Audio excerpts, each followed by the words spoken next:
warahmatullahi wabarakatuh. Dalam kesempatan kali ini saya akan mempresentasikan tentang masa tiga kerajaan besar Islam, yaitu Utsmani, Syafawi, dan Mughal untuk mata kuliah Sejarah Peradaban Islam.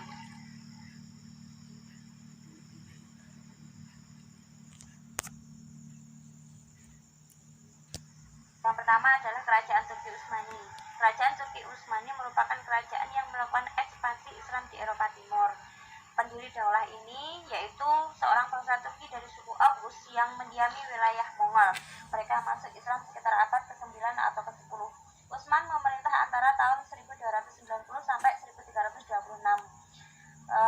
Dia juga banyak berhasil membantu Sultan Alauddin II, seperti keberhasilannya menduduki benteng-benteng Bizantium yang berdekatan dengan kota Groesa.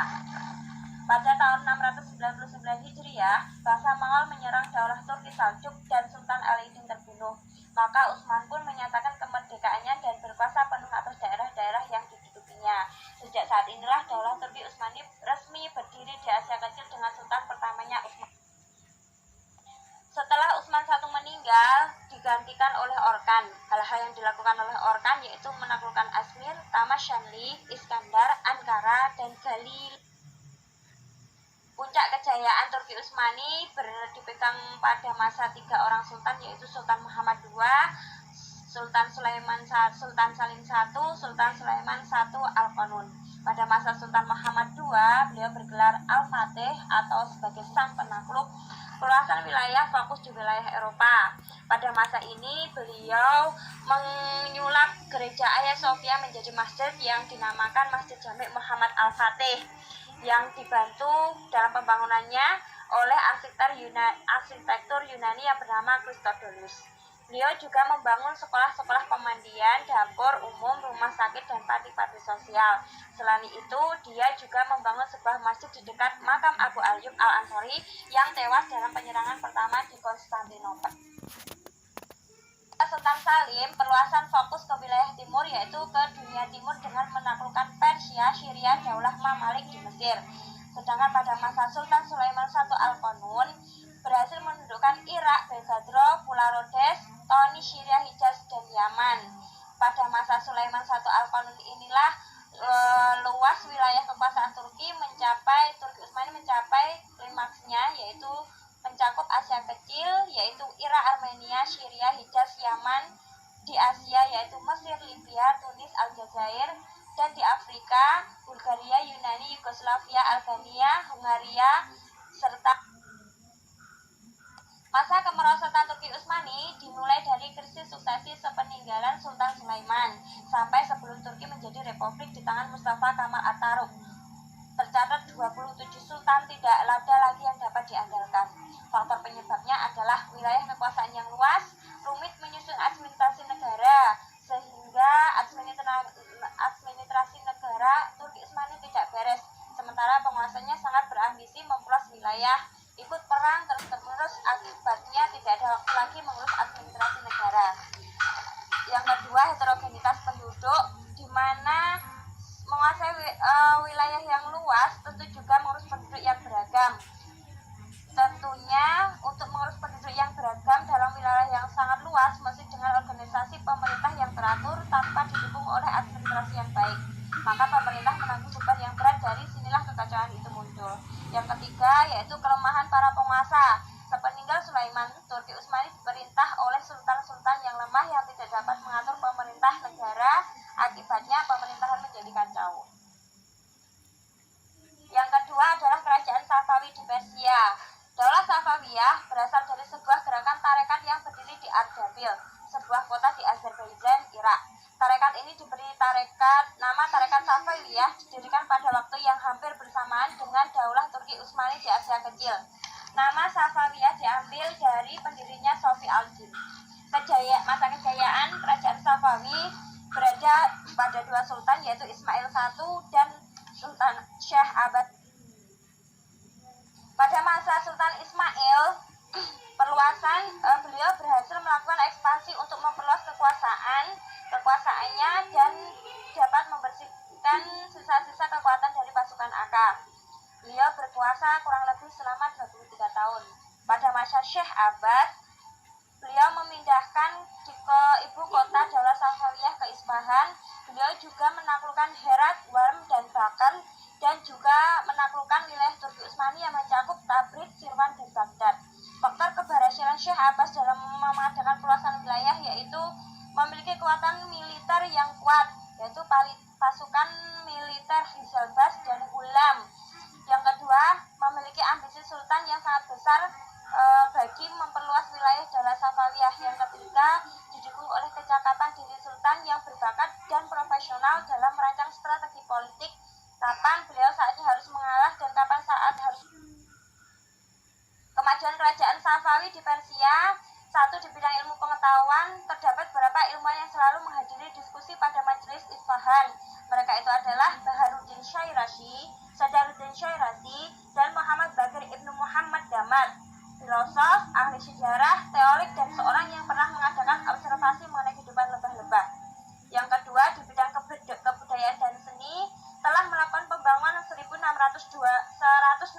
masjid.